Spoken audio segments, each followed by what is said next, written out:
ஆழ்வார் எம்பெருமானார் ஜீயர் திருவடிகளே சரணம். ஜீயர் திருவடிகளே சரணம்.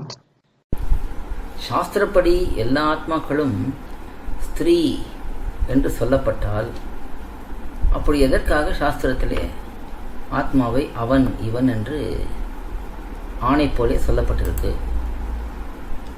அதே போல நம்முடைய சாஸ்திரம் அது ஆணாதிக்கத்தன்மையை உடையது, எல்லாம் ஆண் ஆண் என்றே சொல்லப்பட்டிருக்கிறது என்ற இந்த குற்றச்சாட்டு இதையும் தெளிவுபடுத்த வேண்டும் என்று கேள்வி.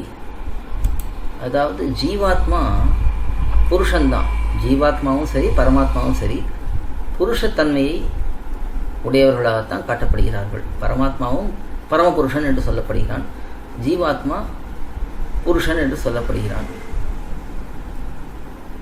ஜீவாத்மாவுக்கு ஸ்திரீ தன்மை சொல்லப்படுகிறது. அது எதனாலே என்றால் பாரதந்திரியத்தை அடிப்படையாக கொண்டு. அதாவது சாஸ்திரத்தில் பரமாத்மா ஒருத்தனுக்கு தான் உண்மையான சுவாதந்திரியம், தன்னிச்சையாக இருக்கக்கூடிய நிலை என்றும், ஜீவாத்மாக்களுக்கு பாரதந்திரியம் அதாவது மற்றவரை சார்ந்து இருக்கக்கூடிய தன்மை என்றும் சொல்லப்பட்டிருக்கு. இந்த தன்மையைத்தான் இவ்வுலகிலே நாம் ஆண் தன்மை பெண் தன்மை என்று பார்க்கிறோம்.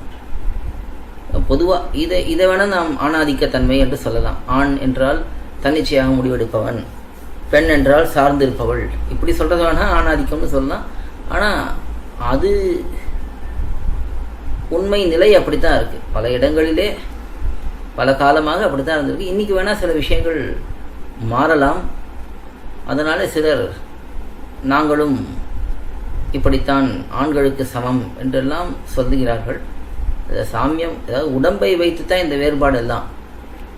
ஆண் உடம்பு பெண் உடம்பு என்று வரும்பொழுது ஆண் உடம்புக்கு என்று சில தன்மைகள், பெண் உடம்புக்கு என்று சில தன்மைகள், அப்படி இருப்பதனாலே இந்த சுவாதந்திரியம் பாரதந்திரியம் என்பது இந்த ஆண் உடம்பு பெண் உடம்பு என்பதிலே சேர்க்கப்பட்டு சொல்லப்படுகிறது. அதனால தான் இங்கே ஆத்மாக்களுக்கு ஜீவாத்மாக்களுக்கு பெண் தன்மை என்று சொல்லப்படுகிறது. பகவானே புருஷோத்தமன் என்று அந்த விஷயத்திலே சொல்லுவார்கள். அவன்தான் சுவாதந்திரியத்தை உடையவன், தன்னிச்சையாக முடிவெடுக்கக்கூடியவன், தன்னிச்சையாக இருக்கக்கூடியவன், மற்றவர்கள் எல்லாரும் அவனை சார்ந்திருக்கிறார்கள் என்று சொல்லப்படுகிறது. இதில் ஒரு விஷயம் நம்ம ஆராய்ந்து பார்த்தோம்னா, ஆணாதிக்கத்துக்குங்கிற பேச்செல்லாம் சாஸ்திரத்திலே கிடையாது. ஏன்னா சாஸ்திரம் என்பது ஆத்மாவுக்கு நன்மையை காட்டக்கூடிய ஒரு பிரமாணமாக இருக்கிறது. இப்போ ஆத்மாவுக்கு நன்மையை பண்ணும் பொழுது ஆணுக்கு மட்டும்தான் நன்மை பண்ணுவேன், பெண்ணுக்கு நன்மை பண்ண மாட்டேன் என்றெல்லாம் சாஸ்திரம் சொல்வதில்லை. எல்லாருக்கும் தான் ஏதோ ஒரு விதத்திலே உபதேசங்களை பண்ணி அதை கொண்டு அவர்கள் வாழ்க்கையை அமைத்து கொண்டு நல்ல வழியை பின்பற்றும்படி சாஸ்திரமானது உபதேசிக்கிறது. அதனால் அதில் ஆணாதிக்கம் தன்மை என்று நாம் சொல்ல முடியாது.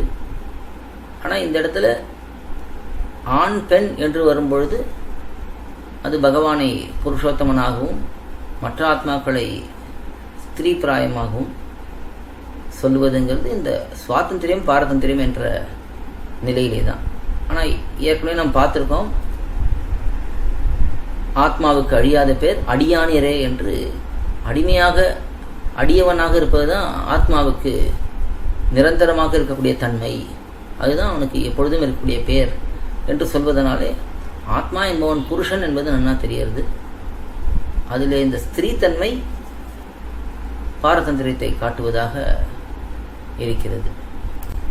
கடைசியாக ஆணாதிக்கம் என்ற அந்த வாதம் அது அவ்வளவு பொருத்தமானது இல்லை. ஏனெனில் சாஸ்திரம் என்பது தாய் தந்தையை விட 1000 மடங்கு வாத்சல்யத்தை உடையது. யாரிடத்தில்? ஆத்மாக்களிடத்தில். ஏன்னா சாஸ்திரம் பகவானிடத்தில் தன்னுடைய தாயன்பை காட்டி பிரயோஜனம் இல்லை. அதே போல அச்சித் இடத்துலையும் தன்னுடைய தாயன்பை காட்டி பிரயோஜனம் இல்லை. சாஸ்திரம் இருக்கிறதே ஜீவாத்மாக்களுக்காகத்தான். ஆக அந்த ஜீவாத்மாக்கள் என்று பார்க்கும்போது எல்லாரையும் பொதுவாக தான் பார்க்கறது சாஸ்திரமானது. அது ஒவ்வொருத்தருக்கும் ஒரு வழியை காட்டுகிறது.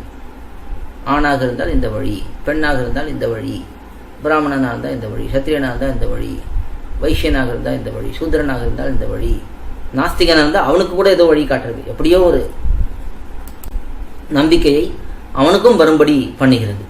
இப்படியெல்லாம் பண்ணுவதனால சாஸ்திரம் என்பது நமக்கு ஆத்மாக்களுக்கு நன்மை பண்ணக்கூடியதாக தான் இருக்குது.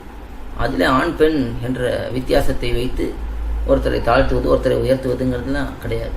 இந்த உலகத்து செயல்கள் அது அந்தந்த உடம்புக்கு தகுந்தா போல அந்தந்த காரியங்களை அவரவர்கள் பண்ண வேண்டுமே தவிர மற்றபடி நன்மை பெறுவது நல்ல வழியிலே போவது என்று வரும்பொழுது சாஸ்திரம் எல்லாருக்கும் நல்ல வழியை காட்டுவதாகத்தான் இருக்கும்.